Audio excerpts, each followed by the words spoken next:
corrupted at. Bro, we run around the motherfucker. Not once have I ever had the mindset to be barbaric enough to want to hit a nigga in the head with a lock, bro. Yeah. You know what I'm saying? I'm hitting a nigga across the head with a lock. I learned that shit from seeing the niggas in general population do it. So we bringing that shit to Juvenile. You know what I'm saying? Yeah. We hit niggas in the head with locks. It went from hitting niggas in the head to locks to breaking the glass in the window, bro, to try and stab niggas with the glass. You know what I'm saying? We some children. Yeah, so you know what? I'm glad you brought that up, bro, because then when I think about that, you can't reverse that. That shit always gonna be in you. That shit, even when I be in corporate America and I be talking to people, in the back of my mind, I be like, "Shut up, choke the shit out your motherfucking ass," or you know what I mean? I be like, nah, this ain't the right platform for that. But I still have that innate ability for my mind to go there. So then I started thinking about, were we conditioned to think in this aspect? And if so, what is the ultimate purpose? So I always bring certain things back to the origin. And when I say the origin, I'm a fan of the Black Panther Party, bro. And I think about it or read about it on a weekly basis. And then so I started thinking about, here this nigga calm now. Maybe I had to run out. I had to go put some quarters in the meter, bro. My truck in the parking thing. Hey, what your shirt say? I gotta stop spending money like I said, dope. Yeah. Yeah, what's up? I see you got no African beads on. Man, I bought these in Ghana. Hey man, look, me and Lil B were talking about something, man. I don't know, we can call you Lil. We gotta do you like Boosie. Like Boosie said, don't call him Lil Boosie no more. Yeah, I'm Big B. Big B. Big B from the blow. Big B from the blow.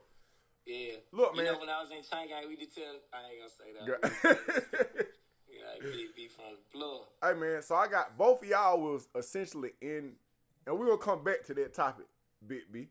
Yeah. But both of y'all was essentially in Juvenile at the same time. Yeah. For a short. Cause your birthday was out. When your birthday was? March. March what? So I came down in September. Bro, my birthday March 4th. That crazy. Yeah. Stupid Pisces shit. Yeah, Pisces. My mama's birthday March 2nd. That crazy. I came down there September 99, and I ain't quite out to June. Yeah, I turned 17 March 2000. Right. I crossed in March in June of 2000. Yeah, so we probably stayed in the dorm. I was in the hole a lot with you, huh? We was in A and B building, wasn't it? We was in A and B building over there. I went over there in Dorm 1. Not when Dorm 1 was Juvenile. I went after remember they opened it back up later. Yeah, but for diagnostic and shit. No, they had Dorm 4 and Dorm 6 open back up. I don't know if you had been gone or not though, but they opened up. I don't remember they opened it back up though. It must have been. When did you leave? I left in 2001. Okay, so it was after that because they opened it up probably like 2002 or 3, I guess. Cause they closed. Oh yeah, they did. I had them move to A unit, bro. I ain't know A unit was like it was, boy. I felt like I was free, boy. Me and Lil Man was in the room together. Look, boy. A unit like a whole. Randy Miller. Let Nan coming back to him. I came over there after Juvenile. Juvenile used to be in Dorm 1. And they moved him over to A building before I came over there. So J-Rock was still there? J-Rock crawled the yard right before I did, though. Because we used to go down to school. Y'all kicking it in school and shit. J-Rock had J-Crawl. Yeah, okay. So that mean was still in there. Thomas was in there. Then, I was in there. You with that nigga Chance Miller, he had that gray hair. Chance was in there. Chance was in there. Damn. Cause Travis, you remember Travis Glover? Travis Miller. Travis Glover. He from Macon. Cause when I came down with the teardrop up on that eye. With the Trout. Yeah. Got locked up for killing a nigga about the cigarette. Trout came down after I did. He came down there. Him and Bookie came from cause me and Trout were cool. Trout was a GD. We were the only two like that were really banging in there. Like he was a GD, and it was somebody else from Macon in there with him too. He had a homeboy. Yeah, we did country nigga. Oh, that's you. Oh, that's you. Okay. So listen, that's why we got the fighting on criminal. Cause before we got down, before I had some homeboys in it, I was the only nigga in there from Macon. Everybody still on the city shit. Yeah. And so that when I got my one with my homeboys. Yeah. We got no criminal. I'm trying to remember the fight, bro. I used to fight so much, bro. You remember Josiah's speech? Speech was Speech. Oh, he lame, man, bro. That nigga lame as fuck, bro. Blackman, turn your light on, bro. We can't see your face. You looking like goddamn. Hold on. Color the light right here. The curtain. Bro, that nigga, yeah, I remember that nigga speech. Josiah's speech.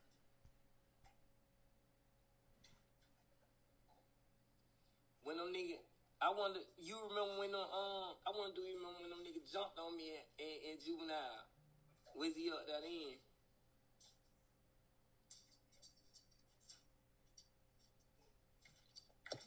You was up there when them niggas. I got the light behind me. That's what it is. Hey, you was up there when them niggas jumped on me in Juvenile. Oh. When Lil Toad, the nigga Carlos. Toad crawled the yard before I did. All them crawled before I got over there.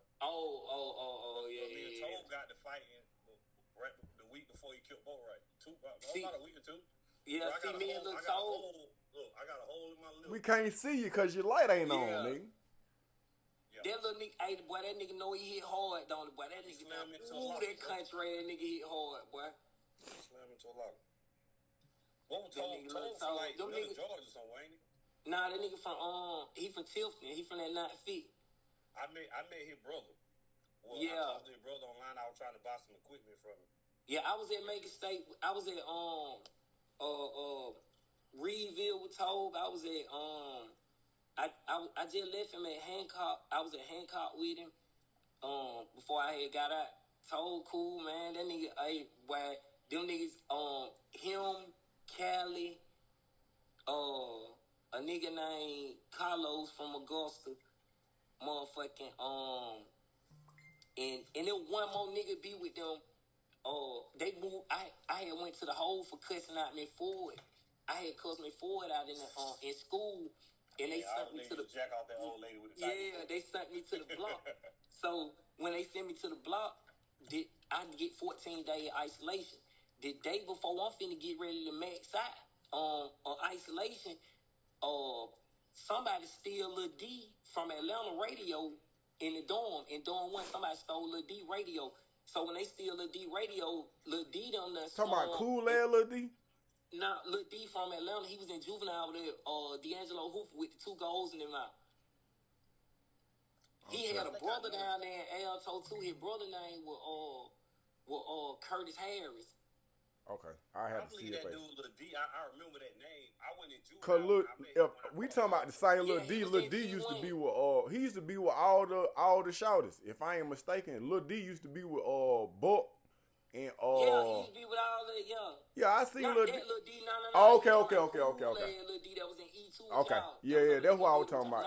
Hey, I just seen shot on the street. That nigga the same way. See, and then both of them from Simpson.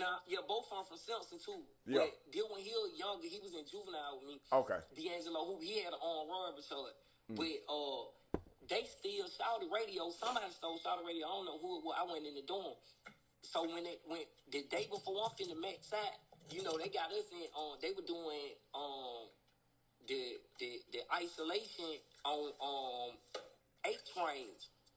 No, G range. They were doing isolation on G range. Even though we were Juvenile, they'll take our private center to G range and we'll be in the back on G range and shit. So about 2 in the morning, you know, I can't even sleep. I'm waiting on them to put the green bag in my door. Yeah. I'm waiting on them to put the green bag in my door so I can goddamn go back to the dome. You know what I'm saying? I'm ready to get out the hole. Yeah. Before I hear some niggas screaming all night, goddamn, hey, Lil B. Hey, Lil B.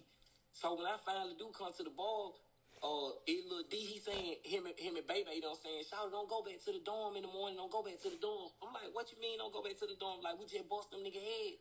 They end up hitting Spot with the lock. That was Chance co-defendant, the nigga Spot from Moultrie. They hit Spot with the lock. They hit the nigga True Cell with the lock. I ain't heard that name in a long time. True Cell.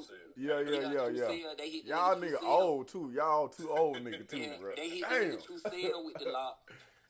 And then they fuck around and hit the nigga They hit the nigga True Cell Spot and another nigga, they hit about 3 other niggas with the lock. So they go to the hole. I say, you got me fucked up. Somebody don't go back to the dome. All the Atlanta niggas gone to the block now. I'm the only nigga. And then, mind you, before I went to the hole, I had them just hit the crap game. So I left with all the food, all the cosmetics. So I come back treed up. Man, I go in that motherfucker. They put me in the cut with Cali, Carlos, and Lil Toad. All 3 of us, and they put me on the bottom bunk. All us in the cut together. Now, it's the tension already. These niggas let me make it the first day. Me and Toad, Gamma, I beat Toad by that money. I really know it's some tension because when I'm beating a nigga out of that money, I really don't want to beat him because they steady getting mad and then the nigga like, you getting you that look like, yeah, nigga, gonna be some shit, nigga, gonna be. Man, that morning we went to breakfast, bro, like 5:30 in the morning, bro. We went to breakfast. I got the glasses on, cause you know everybody used to wear the lopes back then. Yeah. I got the glasses on. I got my skull cap on. I got my hands in my jacket like this. And when I come up the steps, we going in dorm 1. When I come up the step by medical, when you go up the step, you know a dog. When I bent the first corner, bro, I took 1 step. A nigga snatched me by the back of my coat, pulled me back. So when I pulled back, then it's the nigga Carlo. I already know what it was, so I just turned around and started swinging wild. I just go to swing it everywhere, you know what I'm saying? Yeah. Man, that nigga Carlo would hit me, boom. Then Cali hit me, boom. Then the nigga Westernite would hit me. Shout out, I don't know what that nigga Lil Toad got. That nigga hit me from the blind. I knew it was him though, cause my back against the wall like this, and I just swing. That nigga Toad hit me from the blind side. Shout out, that nigga hit me so hard, it made me ask him a question. Shout out, I ain't lying, bro. I seen the blue light. I had to ask that nigga ask a question, bro. I was like, bro, hold on, what the hell you doing? You don't know. Listen, that nigga Toad caught a strong call. When I went in that room, I hadn't even put my bag down. I'm walking in the door, all shit was on site. Yeah. Bro, I just felt the nigga firing on me. I dropped my bag, turned around. When I got right with the hitting, that nigga grabbed me, bro. Yeah. Slammed me into that locker. I don't even remember being on the floor. Yeah. Like, that nigga slammed me into the locker, and I seen him walking out the room, bro.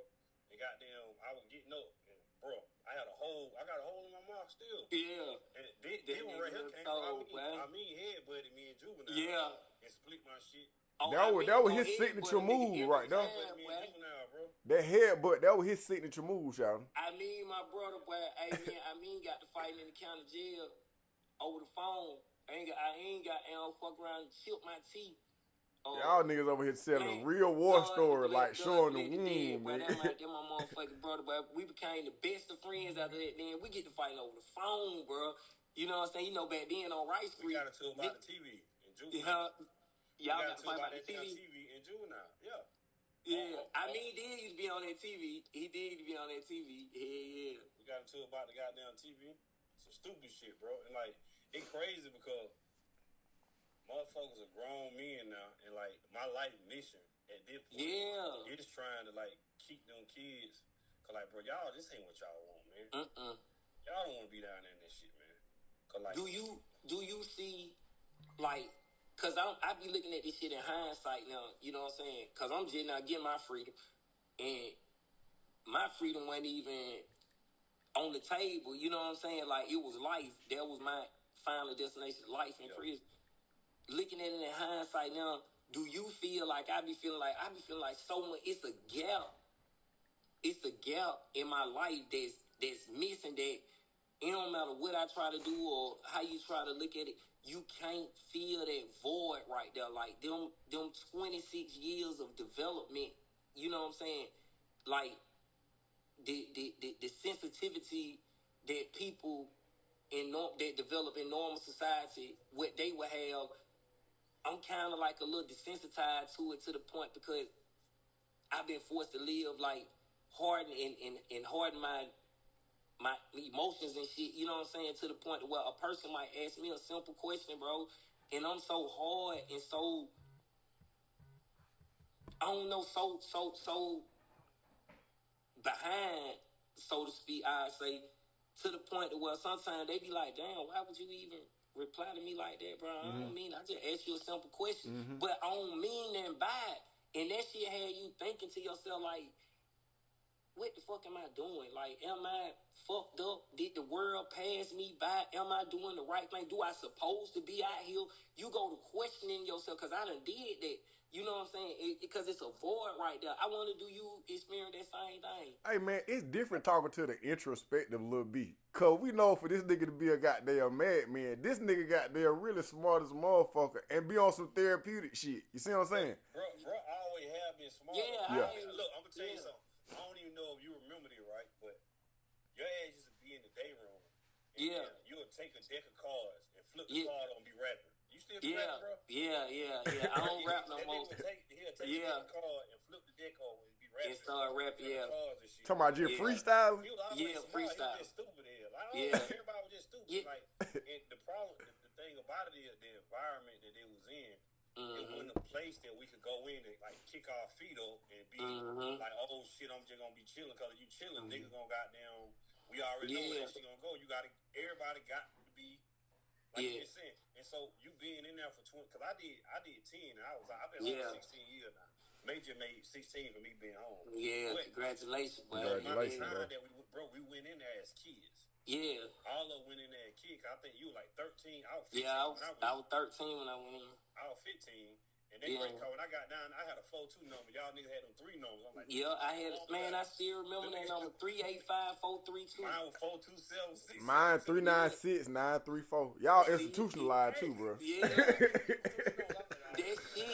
That's it, boy. But the thing is though, like I was trying to tell bro though, I ended up catching a lot of shit that a lot of people think that Lil B was doing. I wasn't really bad as people thought I was. See, I just knew how to manipulate my circumstances, bro, and I figured it out early. I didn't mind going to the block, is what I'm saying. So if any nigga know me from after, they'll tell you, Lil B stayed in the block. Lil B stayed in the block. I didn't give a fuck about cussing the teacher. I didn't give a fuck about cussing Lieutenant Andrews out, Miss Lieutenant motherfucking Scott. None of that shit. I didn't. And you get what they used to say? I used to be one of the few motherfucker, bro. Now this, you talking about Lieutenant Scott, bro? She gonna lock your ass up immediately. Bro, for real. I'm one of the few motherfuckers. She say, "Hey, Mike," you know how she? Put your hand behind your back, Mike. Yeah.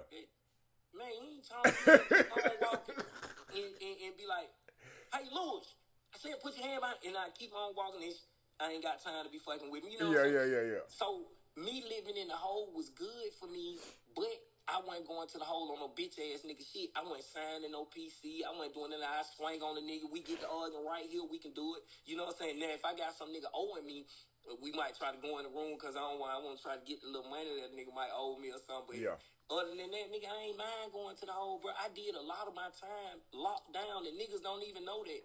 Niggas don't even know I did the majority of my time in Alto locked down, bro. Damn.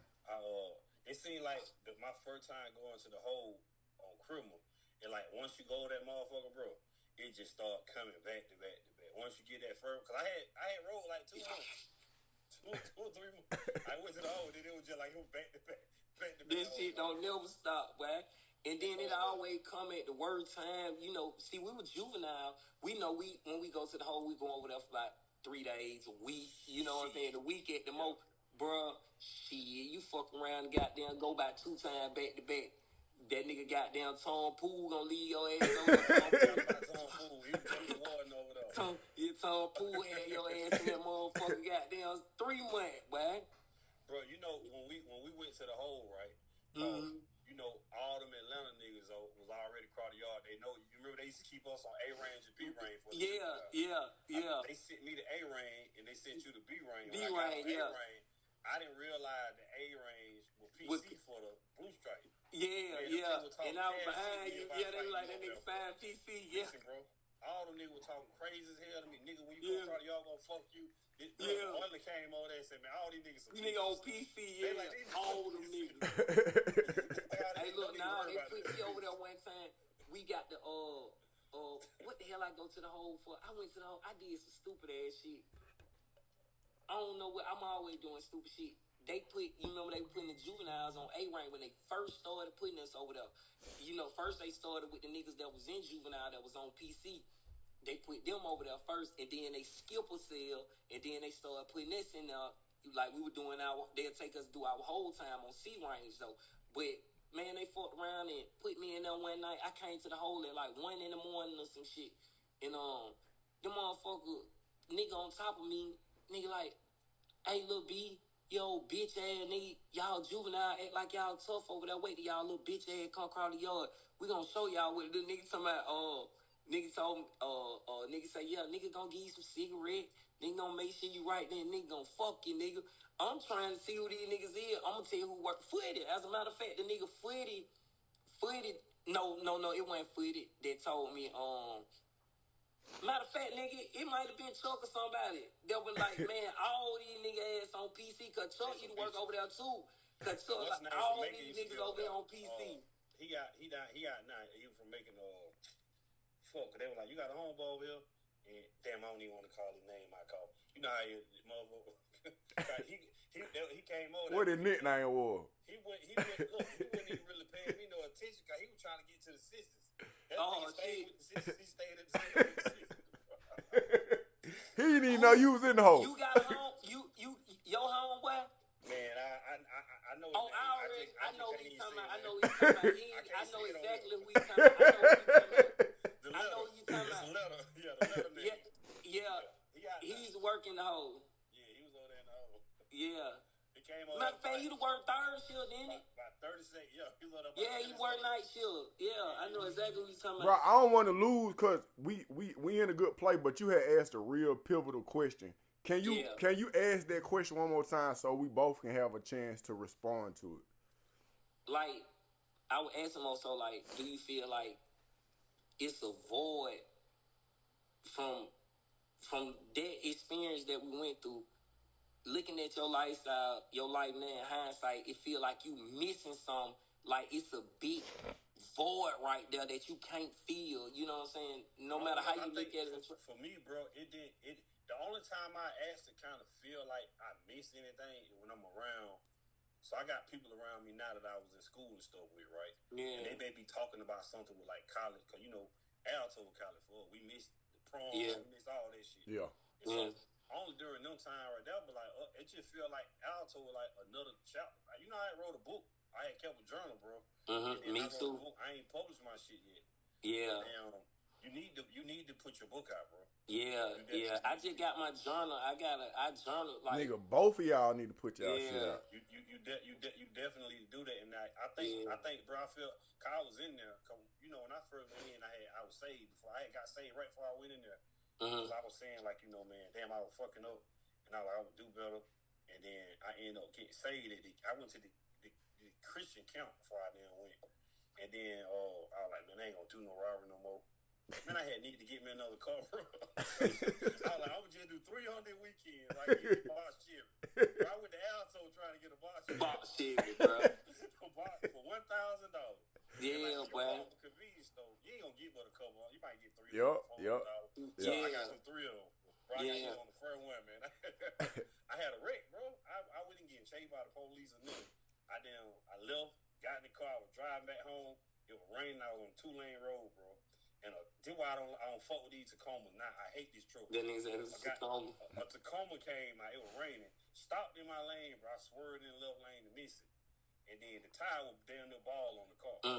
Bro, I tried to swerve back in the right lane. That bitch had fishtail. That bitch rolled. That bitch spent out and then rolled. Hit that pole I came to. A lady was pulling me out the car, bro. Damn. A lady would help me get out the car. Damn. I want to try to answer that question, bro. You know what? I realized while I was at Alto, bro. I was like, man, I don't really belong here. When I say I don't belong here, like, I'm from Atlanta, bro. I went to Corn Middle School, not Cream. Damn, you got that Android name? Check that nigga, that motherfucker loud as hell, boy. That's an old man ringtone you got going on right there. But that nigga got a horn for his people. Man, for what? All right. So this is what I'm saying right here. I try to go back to the order and shit. You know, at Alto, man, all that goddamn, you know, thinking and trying to be outside the box, bro. If you ain't proved yourself, you're not gonna have no time for this shit. Cause I remember at some point in time, bro, I was playing basketball. I'm doing all this shit right here. I'm just going with the motion. If some bullshit pop up, I'm with the bullshit. And then I think I kind of got lost in that shit, bro. I got lost in it. Well, Nigga, I'm real intellectual. When I go back to junior high, mind you, I got locked up when I was 19.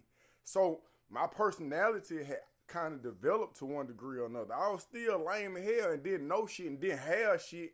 But my circumstances come from my dad on dope, my stepmom on dope. We living in hotel to hotel. You see what I'm saying? So I ain't really I ain't up on certain shit. To a point where I'm walking down Buford Highway one day with a blanket. And when I get back to school, Shawty like, Shawty, I seen you walking down Buford Highway. What she don't know is, we were moving from one hotel to the next hotel. So then I take on this persona like, nigga, I'm a street nigga. I been robbing motherfuckers that I fight. But then I came to the realization, bro, while I was at Alta, I was like, bro, you not no street nigga, bro. You not no real street nigga. I'm not a real street nigga. Now, I'm surviving amongst the fittest, and I'm with whatever bullshit come my way. But at Alto, bro, I stopped playing basketball. After I lost 2 motherfucking teeth, I stopped playing basketball. You see what I'm saying? I was like, bro, I'm not going to make it to the NBA. That shit retarded. So I just started running laps. Then Susan Slayer, she came to Alto with the book club and the debate club. And that allowed me to start. We was reading these books, bro. And I was like, bro, I'm smarter than what the fuck going on. So then I'm doing the math on everything. When you take a real street nigga, I started to think about what's the end equation? What the end game look like? What, life or death? When I say life in jail or motherfucking death, I was like, shit, bro, this ain't making sense to me, Sheldon. This not making sense. So then when I come home, I still got this Alto shit on me real bad, bro. To the point when bro came home, I took this nigga to the mall and we bought some clothes. I bought the nigga some clothes. Cause when I went to the hole, he was the only nigga that sent me some food over there. You see what I'm saying? Yeah. So, but then my little brother came home. I took him to the mall the same way I took bro to the mall, but he had it bad. Bro, we at the mall, we at South Dakota Mall, and a female, she just got in front of him in the line, but that nigga spaz out. He spazzed out like this hoe didn't do wop, then ain't nobody else in the dome finna eat. You see what I'm saying? And it's easy for people to point a finger and be like, oh, that's an animal. He a predator or some goofy shit. Bitch, this how I've been raised. This how I've been conditioned to be this way. So that's my statement. So now I move with a different purpose. Like, nigga, I got a violin right here, a piano right here. Bro, I'm not with no fuck shit at all. But see, that can go either or. See, like during our time at Alto, them was the formative year. Them was the year that we were developing. You know what I'm saying? Them was the year that you started becoming to develop your personality and becoming to your own. But by us coming into our own in a violent environment, we didn't develop normally. Not saying nothing wrong with us, you know what I'm saying? We just didn't develop normally. Now, now you just brought something to my attention that I ain't even understand. I'd never seen no book club, you know what I'm saying? Now, we in Juvenile, the things that was available to y'all wasn't available to us. Yeah. When it should have been available to us. Y'all first should have got it. Because book club started right when you left. Yeah. Slayer started it, because we only did maybe a year. Yeah. And it happened, because it happened like shortly before. Yeah, but that was the lady that was the librarian, right? Huh? That was the lady that was the librarian, right? She used to bring the books to the hole. Yeah. She put the books in your door and bring the white lady. Yeah. Yeah, see, the book, if the book club... Yeah, Rick Flair. Yeah. Mm-hmm. But if the book club was available or if they forced us in the trade, like they made us get up and go to school every morning, it was mandatory that we went to school, you know, and we gonna stay gone to 3 o'clock. You know what I'm saying? Yeah. Come back. Yeah. We gonna get back in the dorm at 3:45. It's gonna be 4 o'clock count time, and that when we gonna start our day. But if they would have put the trays on us like that, they would have gave us something to do with that time, bro. They ain't do that but warehouse. We couldn't go to trade school till we got the GED. We had to exactly. And they couldn't do nothing, but they didn't do nothing but warehouses. You know what I'm saying? That's what they did. We had all the time in the world to sit in the dorm and do nothing. Fuck shit. Nothing. We kids. What else we gonna do? bullshit. This seems like this is a conversation of people who have been in Adtop. This is really a SB 440 conversation right here, bro. Everybody on this chat fell up under the SB 440. You see what I'm saying? And it was the worst. It was the worst bill ever. And they still trying to do it now. Listen, and they telling us, the SB 440 people, that we supposed to vote for Hillary, bitch ass. How could we? I'm like, man, fuck Hillary Clinton. How could we? Man, I'm the super predator that she talking about. We are the super predators. That's crazy. People talking about exactly. Man, away if you locked off. Man, fuck her. Exactly, bro. I don't see. But then I didn't even know then what they were doing to us. You said what? I didn't understand then what they were doing to us. Well, because we were kids, bro. That's what I'm saying. Like, we were kids, and then at the same time, like, that's why at this point in our lives now, and I was talking to my cousin. I was in Orlando last week, right? The week before last. And he's an attorney. He never got in no trouble. Went to Harvard, and we were talking about one of my little cousins, and one of his nephews on. Not that they ain't related to me. And I was talking to him, and he was and what I was saying is he was talking about how he tried to talk to him. I'm like, listen, the people that y'all had a problem with are not going to listen to y'all. Mm-hmm. It's just flat out. Like you'll think that because you're successful in it, but like because you can't relate to them. You're not going to be able to relate to the dude that's gang banging or the dude that's selling dope boy, the dude that's whatever the hell they doing, cutting school or smoking, because you are going to look down at them, you know, because you think it's dumb. But if you ain't going to be able to relate, even like anytime you doing business at all, you got to build a rapport anyway. Mm-hmm. And like you don't have a common ground to meet these guys at, so they ain't going to listen to you, man. Mm-hmm. Like, you got to get on with their own. Y'all got to take y'all resources and create programs so you can take a little B. Little B got a story that they've heard and they're interested. That's why I say you got to write a book, bro. You got to write a book.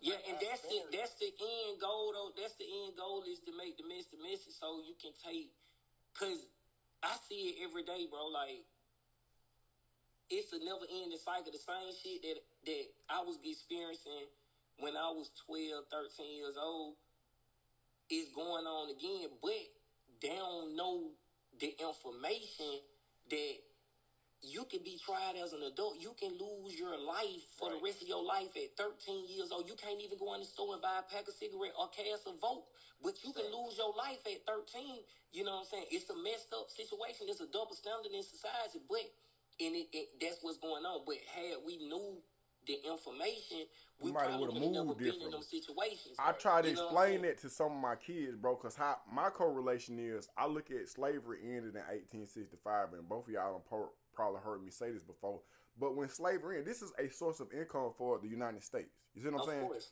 So then, after 1865, bro, then what they started doing is we was hired hands. We was called sharecroppers. So with the sharecroppers, black people in slavery, black people work for free. Sharecropping, black people work for free, and then they created this debt. They were just like, nah, you ain't no slave, but you gonna work here because you live here. You see what I'm saying? And then as we start like, fuck this ain't what's going on, we start moving toward the north, we start waking up. So then that's when the laws start motherfucking changing. That's when, bro, you can get 10 years for jaywalking. That's when, and then that's when that 13th Amendment kick in. And then what takes place is in the United States, because right now the United States got the highest prison population in the world. Not because we the highest populated, but because this shit is big business. Yeah. Bro, it ain't no business in stopping the law from being broke. So now, from 1865, the prison population increased.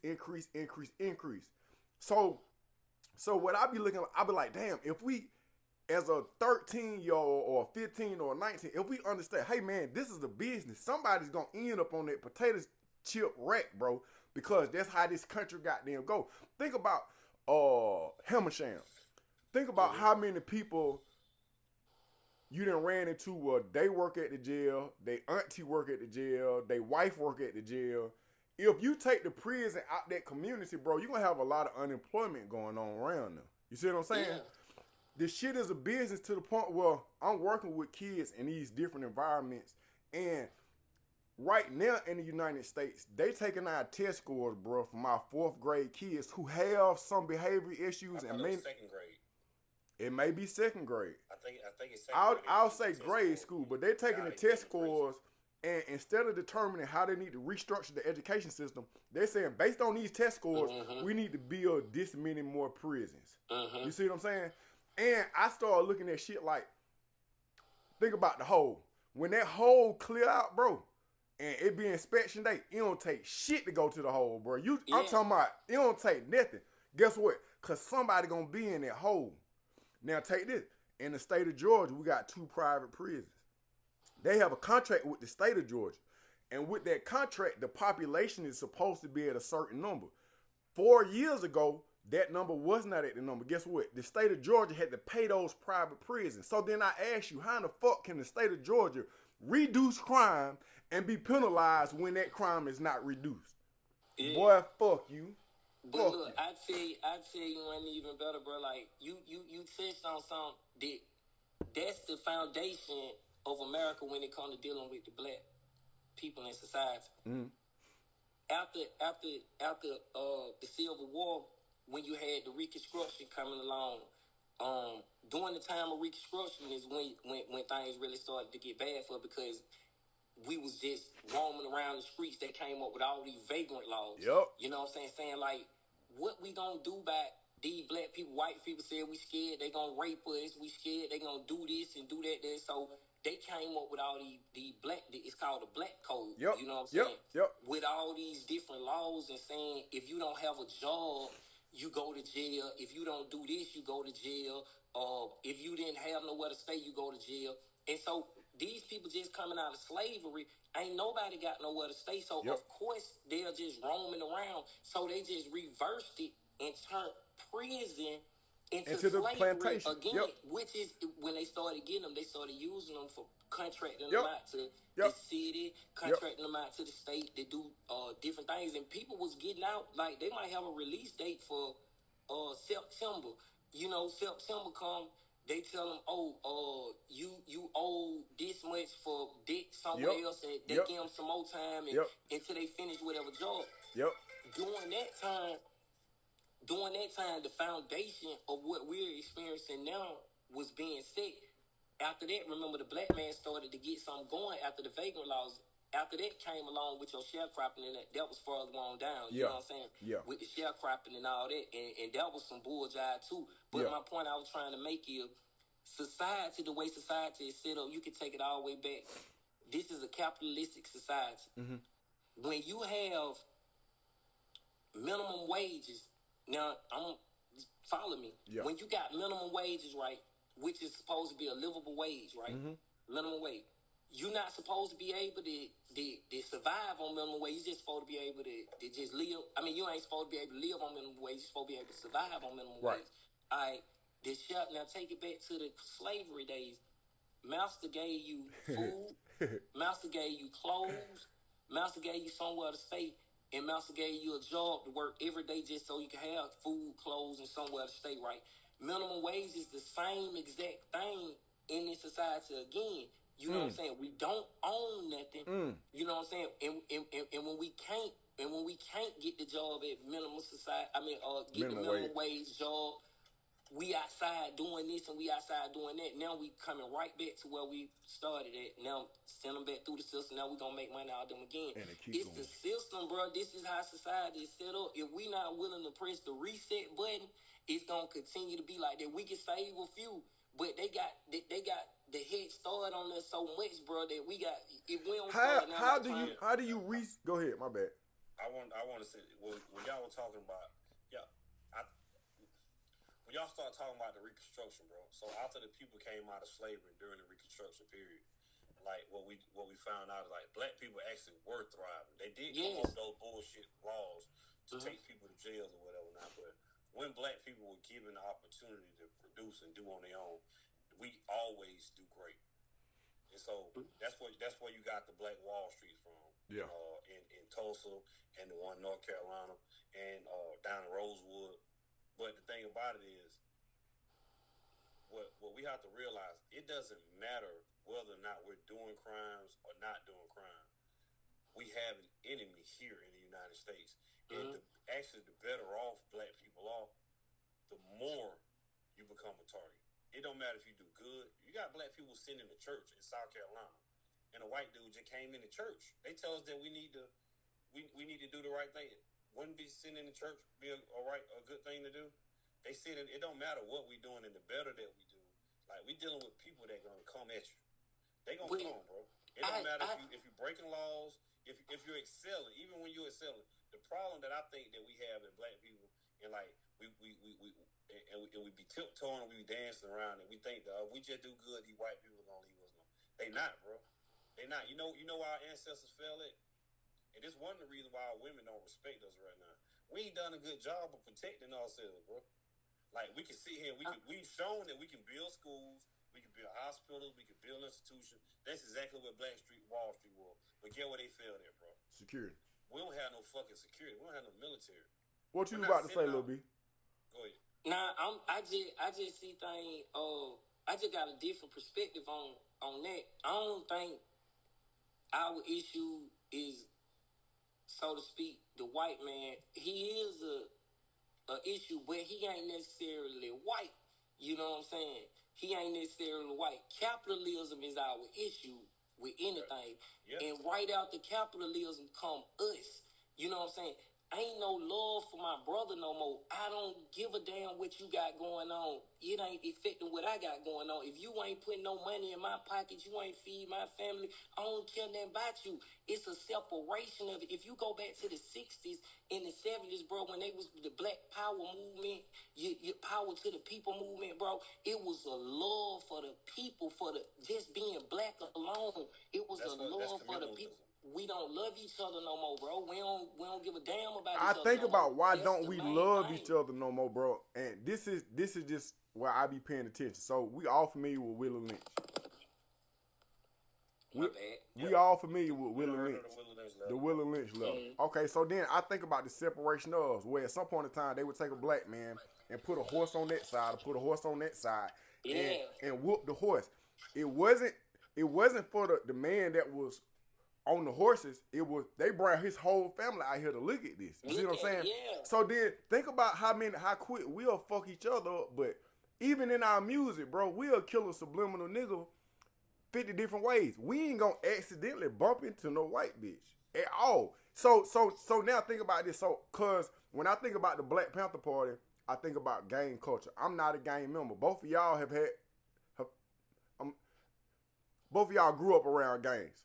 So when what I want to say is, I have talked to people. I've talked to a police officer that has told me in LA, when shit started dying down, that they didn't got together. I ain't talked to the police directly. I'm talking to an old black man who got this knowledge, so he gave it to me.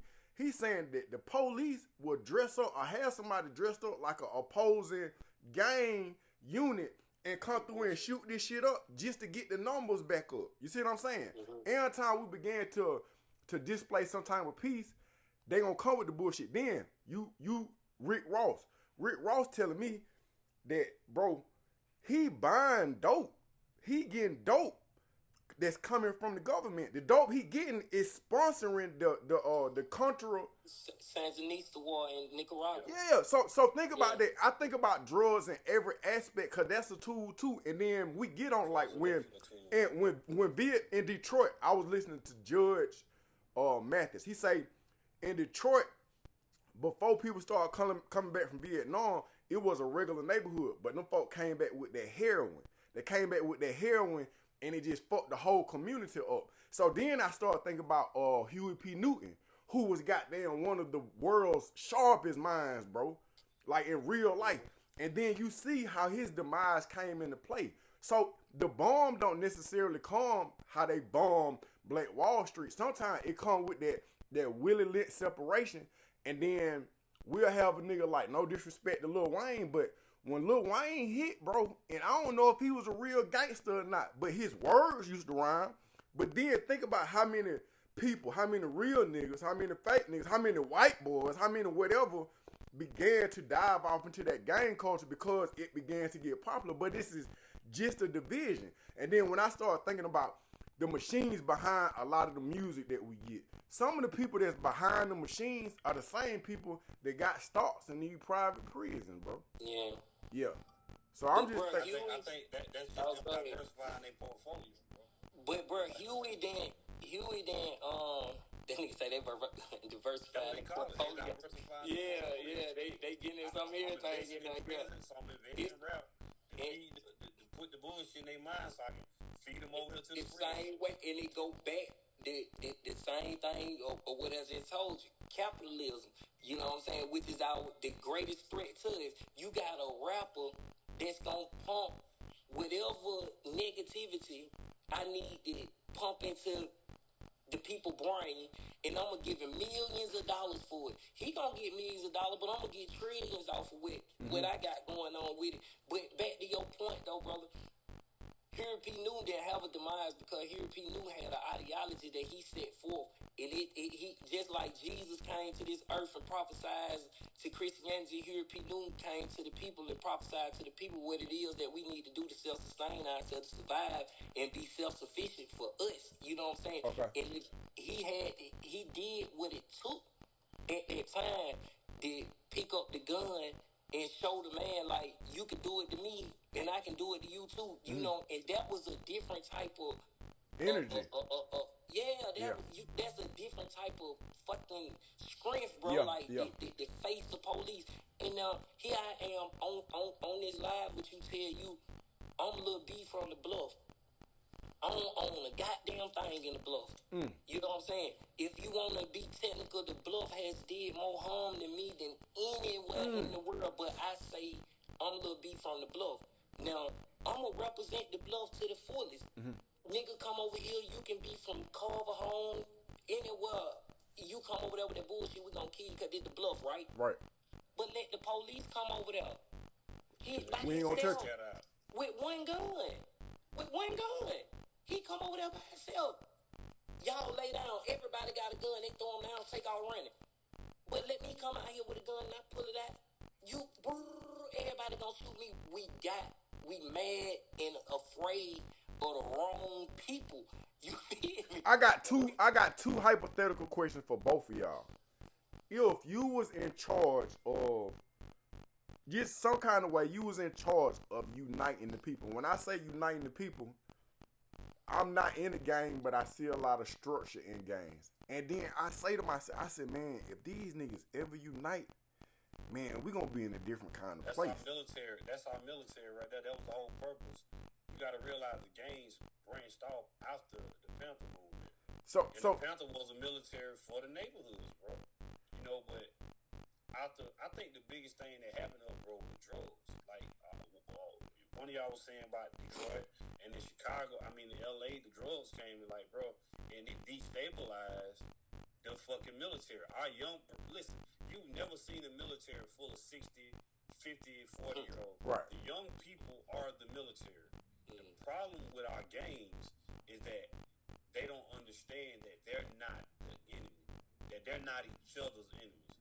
We got the people, they got the choppers, they got the switches, but and this is why it ain't such a big deal, right? Because the gangs, the powers that be, the threats are not a gang. The gangs are not a threat to them. Because they know that when we put these guns, Tupac said, we said, give them guns, step back and watch them kill each other. They ain't never down. The master was in the big house, was never scared that the motherfucker gonna come in the field, come out the field and come in and kill them. But you know why though?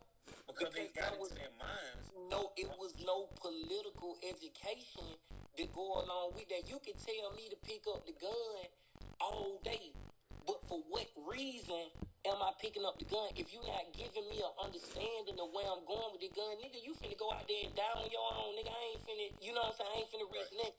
It was no education or nothing to be given to them to go that way. Now, here we are today. The gang, if you gonna deal with the gang culture, bro, it's not that they want to be in the gang. People want to be in the gang. It's a brotherhood, bro. Regardless of how you do it, they gonna label you gang. We growed up in Alto. All us we go have a reunion. They gonna say if we hang out together every day, they gonna say that's the Alto gang. Yeah. That's the Alto gang. Yeah. Anytime any group of black people get together. It's an alto gang. Now, when the bullshit come along is when you get the people that's committing the violence that's bringing along with it, because majority of the people that's in gang, and I can attest to it, majority of the people that's in gang, bro, niggas ain't even violent, bro.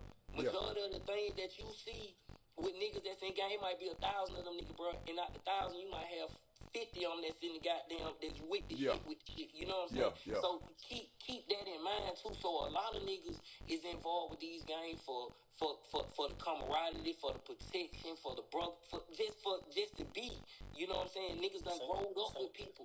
How do we take the young people, right, and give them a sense of being something to latch on and attach to, without it being like, okay, the leadership? Because I think the biggest problem is the leadership. That's where it's at. Because I saw an interview, what's the name? Big Beach had said this on one DVD back before. He was like, man, if the leader of your crew robbing that nigga, y'all gonna have robbing that crew. Yeah, exactly. Y'all gonna get some money, exactly. And so one of the biggest problems with games right now is like there isn't any leadership no more, bro. Because they're all incarcerated. Now, when if you had a secession going on, this one, you know what I'm saying? When you lock the OG up, the knowledge he had stopped right there. Ain't nothing else after them. The next thing up under him, 23 years old. Now he get the head of the hood. Now he leading everybody. Now the hood done got violent. You know what I'm saying? So you locking all the people that can really help, you know what I'm saying, up for ever and ever and ever, ain't getting them a chance to get out. You know what I'm saying? I'm quite sure. I know niggas right now, bro, that's sitting in the Georgia Penitentiary right now, bro, that if given the opportunity, bro, these niggas would change so many lives because they done experienced what it is that they done lost. They don't want to be goddamn sending no nigga to tell no nigga go rob this, go but also that same dude that you're talking about, Lil B, he don't want to get out and be the leader of a gang either. No, but he want to give them that information, though. Right. This dude, Wack 100, said something, and I had never thought about it. When he put in perspective, he was like, when the Crips first started, right? Mm-hmm. Raymond Washington and then Tukey, they were like 16, 17. They were kids, bro. Yeah, see, I'll be like, look, I ain't even trying to cut you off, but look, like, when it be, damn, them niggas, bro, cause them niggas be like, that's real, because they got a different ideology, even though they started the gang bang shit, you know what I'm saying? We salute them. I'ma always salute, okay, it love, but we can't use them niggas. We got to use, cause we gang banged in Georgia. We from down here. Yeah, but you know what I'm saying? Though, like, you gotta think about when you started out, I started out, bro, we were kids. Exactly. So what I'm saying is, like, the majority of the people that are in gangs are gonna be younger people. But what I'm saying is, so the older heads have to be able to step up and say, hey, look, they got to do the work that you're doing, that he doing, that I'm doing, and say, look, okay, I understand you got this right here going on, but we need to transition and go this way right here. Yeah. And a lot of these, I'm gonna tell you something, a lot of the young guys right here now, they ain't even trying to hear that. I keep you ain't putting no money in their pocket, they ain't. Exactly. I keep hearing everybody scream, free Larry Hoover, free Larry Hoover. Do you think if Larry Hoover come home, they let him out on the street of Chicago right now, them young niggas gonna listen to him, bro? He don't want them to listen to him. He just want them to get the information that he got so they don't be a victim like him. He just sacrificed his whole life. I'm quite sure the man want to go live his life. You feel me? But I get where you coming from with it, though. I had the idea, bro, like, I don't see gangs as a negative, you know what I'm saying? Because I growed up in it. We just some niggas from the hood. We just some niggas that was in prison together. We created a brotherhood, and that shit sustained us. We got through. Ain't nobody hurt. You know what I'm saying? It was survival. Right. I had a plan. So if we could take, I know the children that's involved in the streets, if you could get them something to do outside of football, or being a rapper, or something like that, you give them something to do. Why not come up with these entrepreneur programs where I said I was going to create the nonprofit where I can have kids come in for X amount of hours a day, where it is where if you get out of school, you can come spend 7-8 hours a day out here. You get these $20 an hour where you get these pivotal skills. You getting these skills for employment skills. You getting educational skills. You getting job readiness, you getting fucking mentorship, you getting all this from this one little thing. That'll keep them out the street for one, and then give them a different perspective on life other than seeing drug dealing in the hood, other than seeing niggas robbing somebody to come up quick. But if you can teach them the things that we weren't taught back then, maybe you ain't got to worry about them doing this. I was being me. I got my thing. I changed that, the Black millionaire experience, because we having a millionaire mindset. You know what I'm saying? So if you can have those type of things going on, then that'll kind of like change the culture, because they also put money in their pocket, and it's giving them a different perspective than violence, bro. You know what I'm saying? And I think that'll work. Yeah, they definitely, and I think one of the big things with the games, bro, is that what they have to see, they're gonna have to see the older people link up with other people from the other games and say, hey, look, bro, and call it a truce or whatever it is. Like, bro, so these people died, these people robbed, that shit happened. We gotta start on the fresh front, hold hand, and say, bro, we got. Is that realistic? It's not. It may be idealistic. Yeah, it is. But it's something that they need to see, though. Yeah, that's what I'm saying. How do you go to the young folks and say, hey, look, bro, you need to goddamn stop with the bullshit? You can't. It ain't going down. You can't. You got to reach them. You can't reach them like that. You're right. But I'm saying, do y'all think that we might just be at a point where it ain't gonna be nothing we gonna be able to do to fix it? Yeah, it's something to be done. It's something to be done, and it's simple what to be done. Everything now, the gang banging in our state now is individualism, it's tribalism now. You know what I'm saying? It ain't no unification of nothing other than the color. You know what I'm saying? But the niggas that got the same color as I got can get it too. You know what I'm saying? So it's the tribalism. That's a scary ass thought, bro. That's exactly. a scary ass thought. Nigga, I was in that situation, nigga. Bro, I swear to God, we on parole, so we're gonna keep it to a minimum. Listen, I was just in that situation right before I got out of prison, bro. Niggas trying to get at me because I'm not what them niggas is. You know what I'm saying? Right. Put it like that. Yeah. Niggas trying to get at me. For 2 years, bro, it's back and forth. Now, you don't know who all these niggas is, because it's 1,000 of these niggas. You know what I'm saying? You don't know all like, you know, these niggas buying this and these niggas buying that. But all of us wearing the same color, so everybody saying the same shit. You end up in the room with a nigga end up stabbing you and all that. Bro, for 2 years, I went back and forth with niggas, bro. Niggas finally caught me right before I got out. Niggas finally caught me on the walk. I'm coming down the walk from a football game, bro. I ain't got nothing on me. The partner, my little homie that I had with me, he ain't got nothing on him either. Bro, we get right there in front of F2. I say, damn, it look like a lot of niggas in front of that building. I say, bro, that look like nigga. Other nigga like, hell yeah, bro, that them too. He say, you scrub? I say, nah. I say, you scrub? He say, nah. I say, we ain't running. He say, what? I say, nigga, we ain't running. He like, shit, all right. So we walk down on it, bro. The niggas standing in front of the dome were like, that's him right there. Y'all get that nigga. Nigga pulled the machete out, dropped the machete out his sleeve, because he had it in his sleeve. Nigga dropped the machete out, bro. The machete like this. You know what I'm saying? Nigga dropped the machete out his sleeve. Now, they like 7 of these niggas. The other two standing, the rest of them standing like in front of the little booth. And so they surround me. I pulled the laundry cart in between them, bro. The nigga swang the machete, hit me across the arm with the machete. I grabbed the motherfucker and tried to snatch it out of hand. One of my little partner named BJ from Vine City. BJ bust the door open, hit the nigga. The nigga take off running with the machete. So the rest of the niggas come up. They trying to stab me. One nigga stabbed me in my arm. So I push him that way. He take off running. Now, mind you, the nigga that's kicked it off, he done ran towards G building.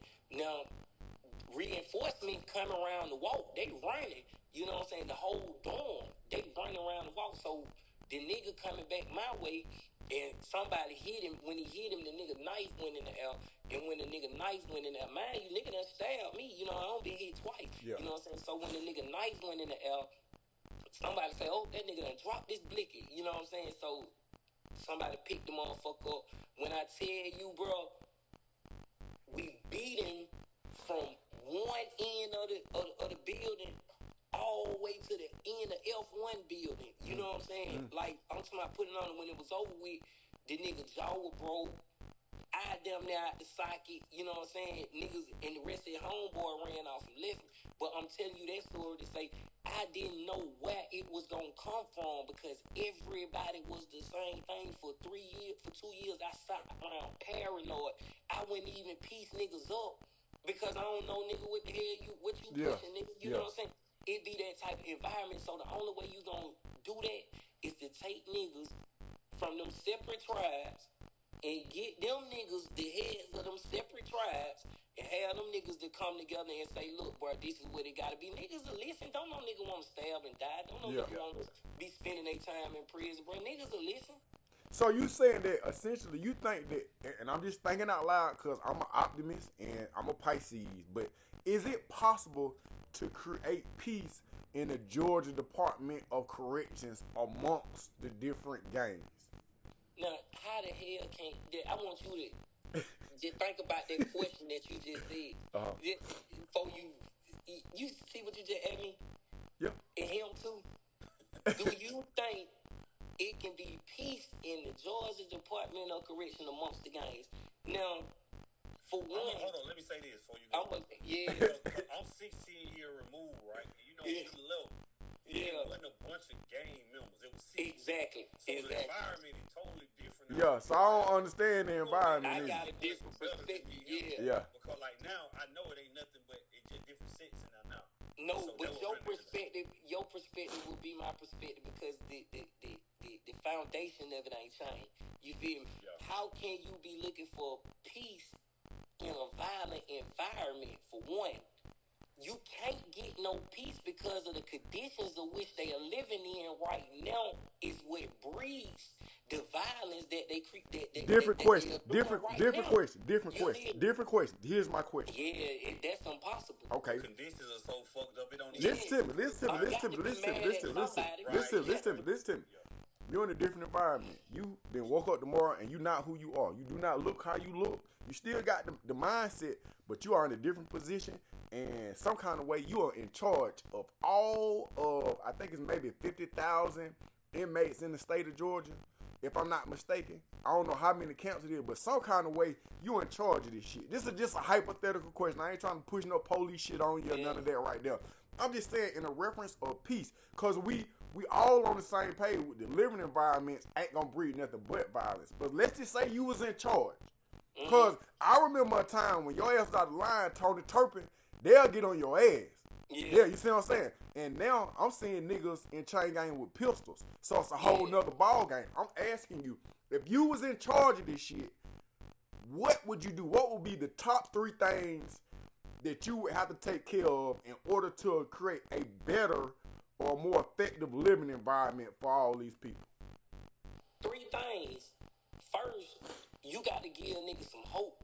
You know what I'm saying? You got to give them folks some hope. You can't keep you maxing them out on sentences. You give a nigga a 30-year sentence, nigga know he ain't going home until 30 years in Georgia.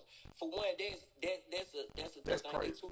They too tough on crime. It's alright to be tough on crime, but they too tough on crime in Georgia. That's because it's big money, so you're going to take money away from the state. Go ahead. Yeah, they need to take it away from them. They can sustain themselves.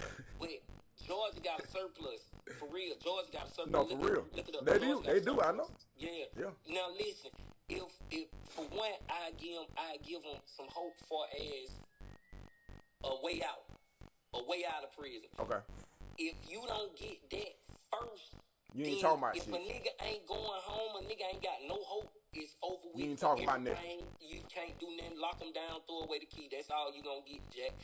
After that, I would come up with activities, real activity.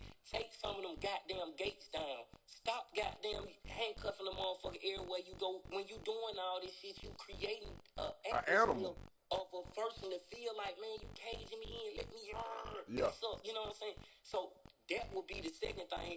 And I get these niggas some education, bro. Some education. Trades out, ain't no more trades. Ain't none of that. I get it some education. We've been gone a long time. They took the trades out. Bro, you can't even get in GED unless you just say I got a license. You got 5 years. Yeah. You need a GED. I can't get in if it's only 4 seats left in the class. One seat left in the class. You get that seat. I don't get it because I got a life sentence. And how many people? Like I think the last time I seen it was like in the United States alone. I think it was like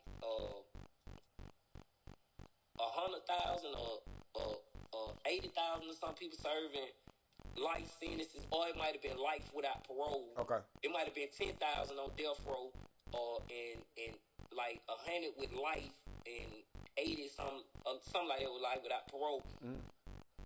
And so damn, you made me lose my train of thought with that motherfucker else out. I forgot where I was going with it. You were talking about you for whatever reason you pulling up the fact of how many lifers.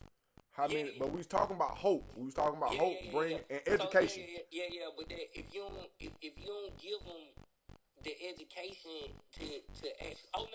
I was telling you about how they got it fucked up with the people in school. Like you can't go to school if you got a license or if you got 30 years. The people that got an end into their sentence, they get precedent over you. You know what I'm saying? That's how the system that changed. In some school, in some prison, ain't no trade, period. You ain't got nothing but a GED class and some counseling classes. Other than that, you ain't coming out that dorm for nothing.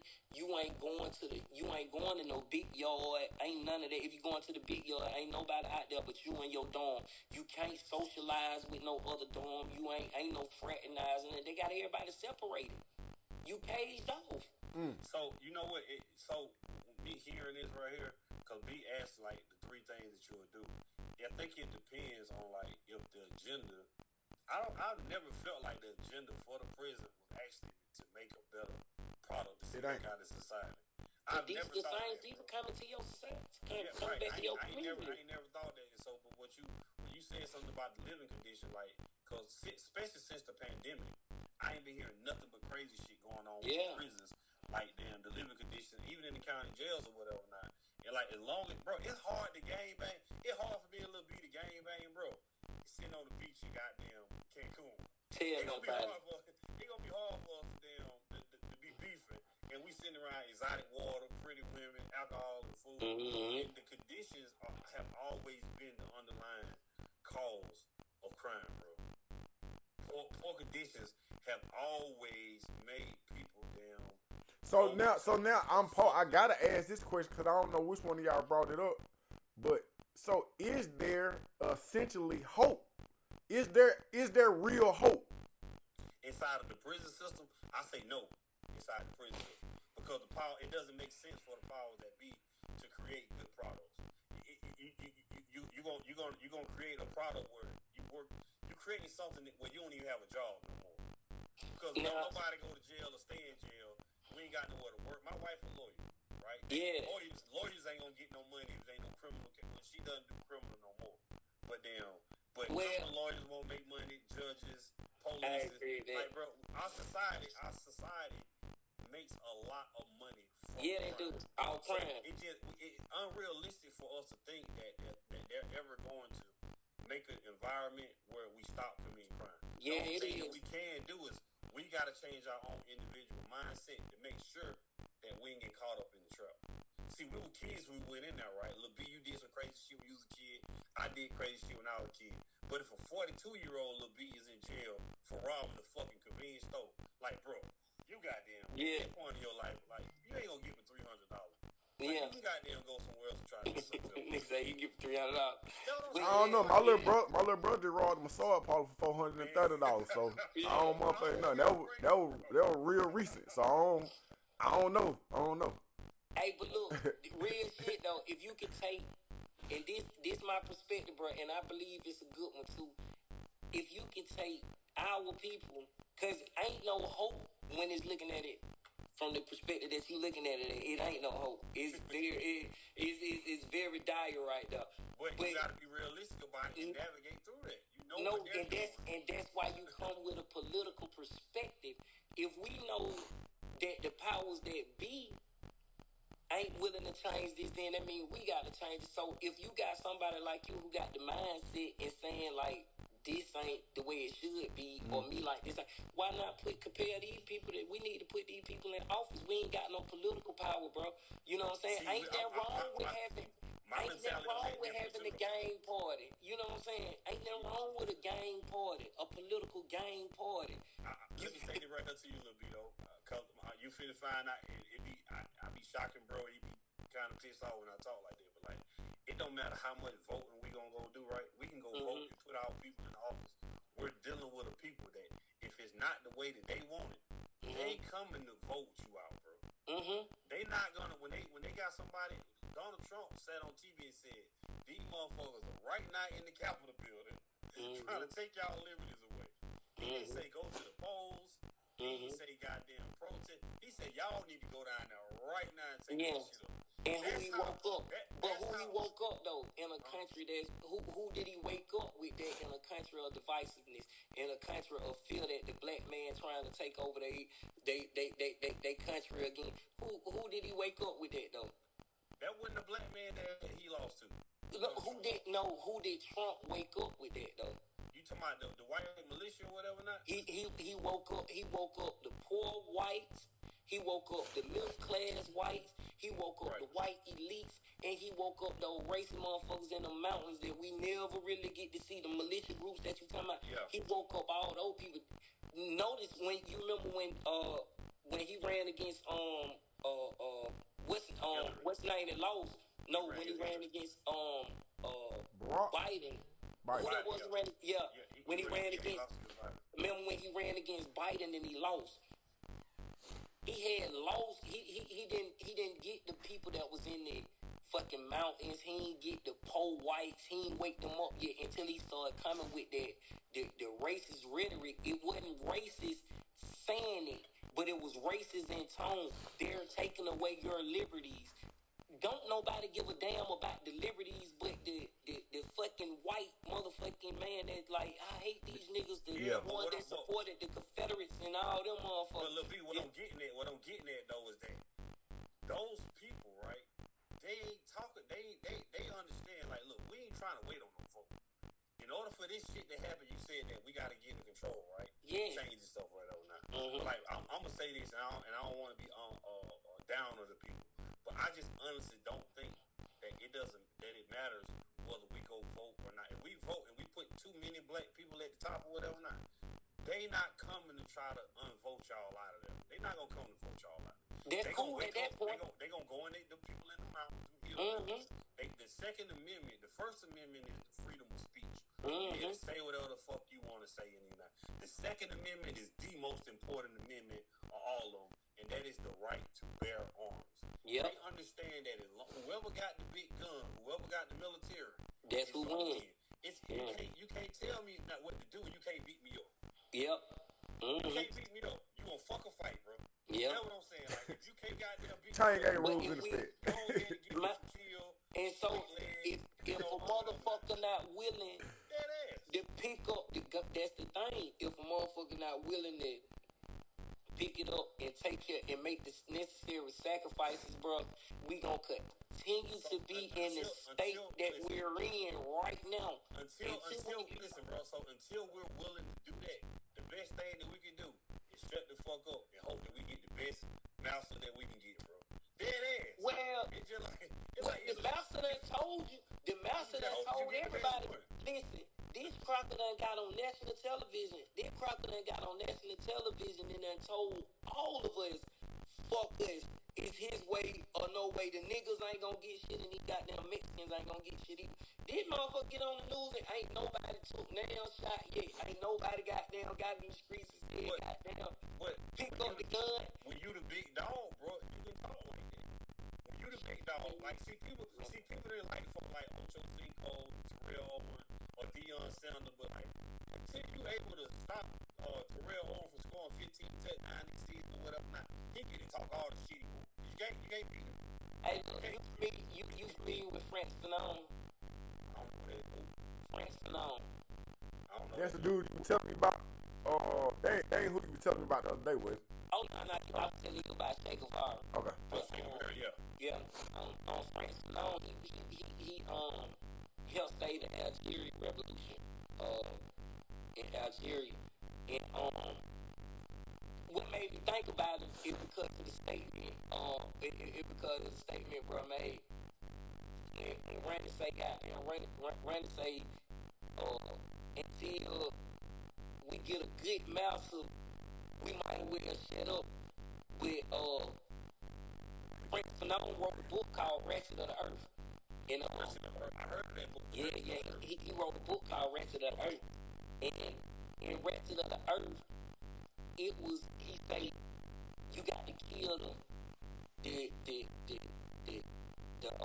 intellectuals from the society.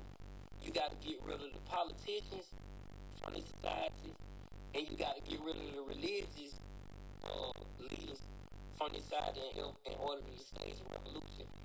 I said that to say, you seen how you said, if you ain't gonna do that shit, fuck up.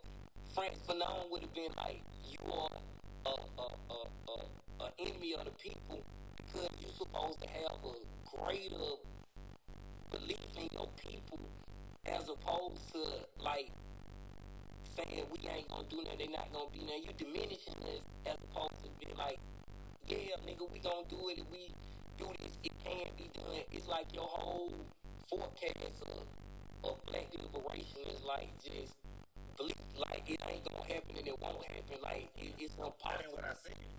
Like no, but I'm saying with that, if we not gonna do nothing, you saying like if we not gonna do nothing, then we might as well just sit back and shut up. Cause can't nothing be done. You said you don't see it happening. No way, you know, cause they got to. Let me say it right here. There's a reason why I saw Donald Trump, right? Yeah. A couple of months ago, and he said I will not allow. He said he would not allow. It was Iran to have nuclear weapons. Yeah. So the main reason why these big the big superpowers don't want other people to have access to nuclear weapons, bro, because it levels out the playing field. Exactly. As long as I'm the big dog, Donald Trump get to walk around the world and fucking nuts every goddamn word. Because it ain't nobody that gonna beat him up. So until you're ready to go beat up on the big bad wolf, bro, the best thing that you can do is hope that he take care of you. Like, man, you got to strategize while you hoping, bro. You got to put the pieces together while you hoping, bro. But realistically, though, the person that we're dealing with, the enemy per se, the enemy that you're dealing with, bro, this is why you see the people in the Middle East or whatever not, they're like, man, it don't matter what the hell we do, what part of the world we go in, because they care about we taking care of our women the way they want to do it, our government the way they want to go, they gonna come over here. And like, bro, as long as you got somebody around that's always willing to one up you, bro, you gotta one up me. Hey, I want to interject. I want to interject because this is where I'm at. Because when you talking, I hear what you saying, and I know how you is with this shark bag shit. But when I look at any form of competition or atmosphere, hey man, to the motherfucking death, I'm screaming goddamn victory.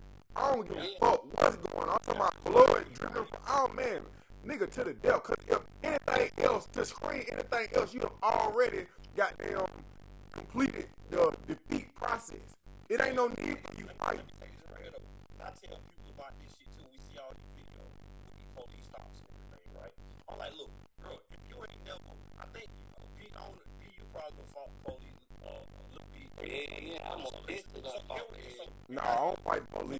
I'm gonna fight them before I fight them. Hold on, listen to this.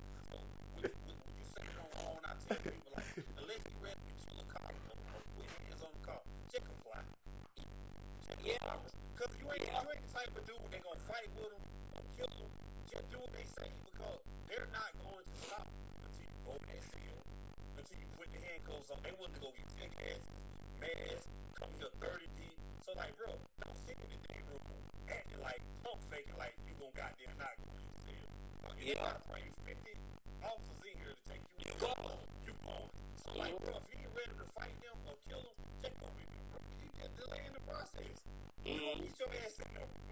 So like, if you ain't ready to go all out with it, bro, check on me, bro. Just circuit on the circuit.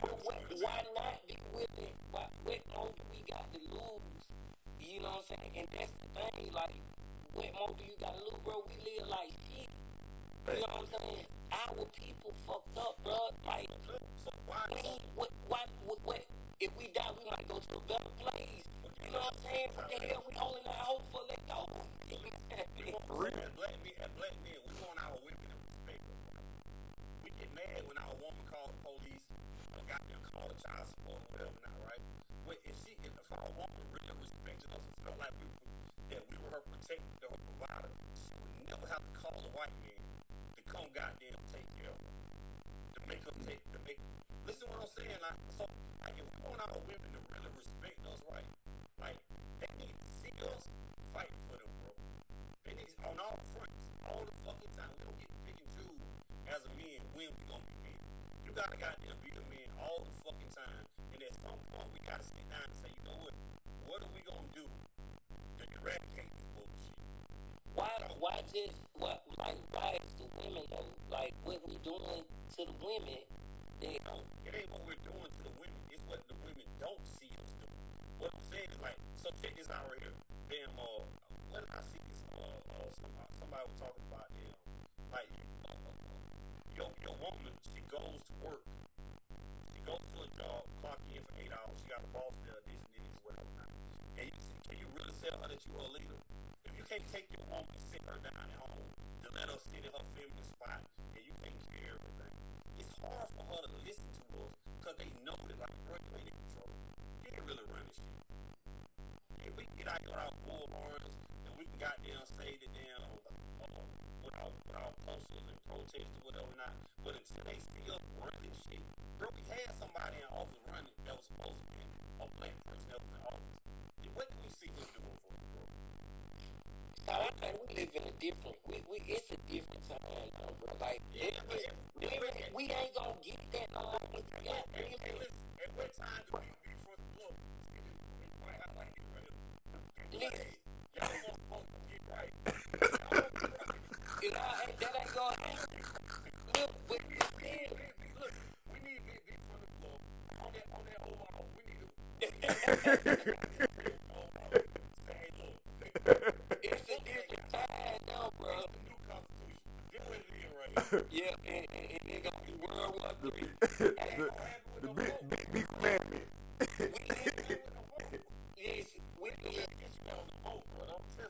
Look, I just want to reply to about the women with that. Like, we live in a time now, bro, where the women is more masculine than the men. The women is more, they don't want no nigga now. They done got it in their head where they like, nigga, I do everything, nigga. They making niggas go to work. I mean, they making niggas stay at home and take care of kids and shit. Do you hear me saying they don't want a man or they saying no, they don't need? They don't need them. They ain't setting on niggas. So, that's the thing. They saying, I got all this money, nigga. I'm taking care of all these bills. Fuck y'all, nigga. Y'all nigga come up here, get fucked and get the hell on this. So, that's their mindset. So what do we gotta do to get back in the place where our women feel like they need us? If I ain't protecting them, if I ain't feeding her, damn, you see what I'm saying? If I ain't nurturing her, why does she need me, bro? So what I'm saying is, as men, we gotta take accountability. We gotta step up and say, man, we gotta do better, bro. If she ain't doing it for me, what do I need her for? I pay my own bill.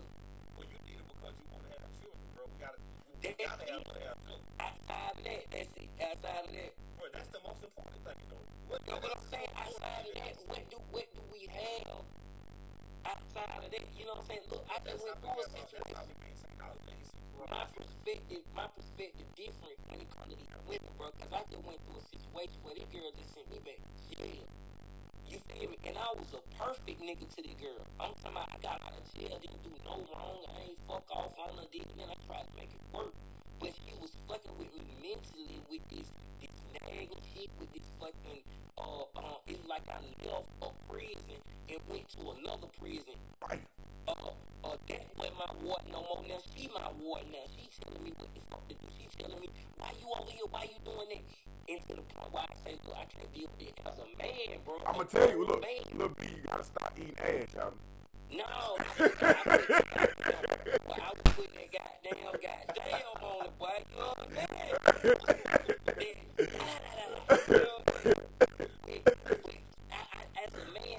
it to him like, look, I can't do this. I don't want none. I don't like the way you make me feel. Don't you know, out of me saying, respect my feelings, this lady say, oh, you don't want me no more? I got something for your way. Call my parole officer, bro. Had me sent back to jail in California, state on nobody for 6 months. And these nigga politics very different than our politics out there. You feel me? I'm sending them motherfuckers. Don't nobody look like me in that motherfucker. Nobody. Man, every motherfucker, how y'all is hell out here, man? Goddamn Mexican mix, Chinese mix, these motherfuckers, all kind of shit. Right. Yeah, man, so my perspective different with these women, man, when it comes to, I don't know, bro. I'm just here to have sex with them, man. I gotta edit that part out, bro. You can't say that. I gotta edit that part out, look, man. Uptight, anyway. Uptight, man. Do you see what she, bro? She sent me to jail. I done been to jail. I've been back to jail. Yeah, she didn't even get the opportunity to understand me. Yeah. See, y'all scared to call the police on the female. See, I call the police on your ass. I call the police on the female. She. She. Hey, I'm gonna tell y'all something. Look, I'm just little B, you the same age. But I'm at the point now where I feel like in certain aspects, snitching is like, let me tell you what I be saying. Man. Listen, hear me out. No. Let me tell you why I be snitching. Hold on. Let me tell you why I be snitching, bro. Listen, when I go to these drive to the room, these motherfuckers give me some shit ass service. No, receipt, bro. I be calling that number like, hello? She shot the goddamn window. Yeah, God. Listen, I've been telling you. Oh, what's going on with you? Okay, I got one beat live. It was the nigga I was locked up with in South Rita. And a nigga say, what's your name? He say, bro, I'm 46 now, man. He say, at this point in my life, man, it's okay. I say, man, we in jail and you saying this shit. You know what I'm saying? We in jail. Yeah, so it's my roommate. This nigga out in the room with me. He say, hey, what goddamn? He say, well, let me rephrase that. He didn't necessarily say snitching is alright. He just say a nigga in the point in his life where a nigga ain't involved in the streets no more. So if a nigga ain't involved in the streets no more, it's okay for him to say, man, y'all young niggas doing that bullshit. Yeah, that's them over there. Get them niggas. You know what I'm saying? It's okay for him.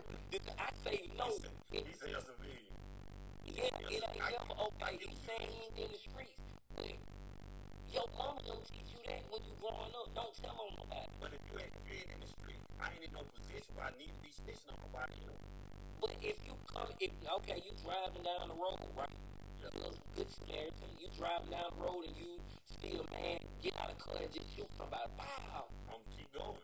Okay, that's what you mind your business. I'm still in the mind state, but I don't need to be cooperating with the police to help them with their investigation. Tell me about it. You see what I'm saying? Because if you shot somebody that I care about, the last thing I'm going to tell the police, because I want to get to on my goddamn self. Y'all gonna make that. I know both of y'all on some revolutionary shit. That nigga raped by Black Panther Party and you on that same shit. Nigga, the conversation is not finna go there. I know both of y'all with the shits. I do know this. I done experienced what you gonna go through when a nigga tell. You know what I'm saying? So, I know what your life gonna be like. I ain't finna sing you to that. I don't wish prison on my worst enemy, bro. You know what I'm saying? So, I ain't gonna sing you that. And I ain't got no business cooperating anyway, bitch. I don't know nothing. I ain't seen that. I ain't heard nothing. Yeah. I ain't with all this shit like motherfucker, bro. I ran into the police that raped my niece, bro. And when I started looking for him, when I found him. Yep, that I did. Go about that shit. Alright, look. This one we at. Cause we creeping up on 3 hours. God damn. That's the crazy part, bro. When I got both of y'all on the phone, I thought we were gonna talk about some little boy shit. Y'all nigga didn't even talk about that at all. Y'all nigga went crazy. I understand what I'm saying is, nigga, I'm baffled. I'm baffled at goddamn how smart both of y'all niggas is on not just political, but just like the movement for the people. this could have turned into a TV show for real. Cause the points, I just like, I usually be the smartest nigga on talking about some shit. At this one time, y'all talking. I had to start Googling shit. I was like, these niggas really some nerds on the low show. Like, for real. On another note, I just got a call from Shouting. This is what I'm gonna do. I'm gonna stop my recording, but we can still talk. But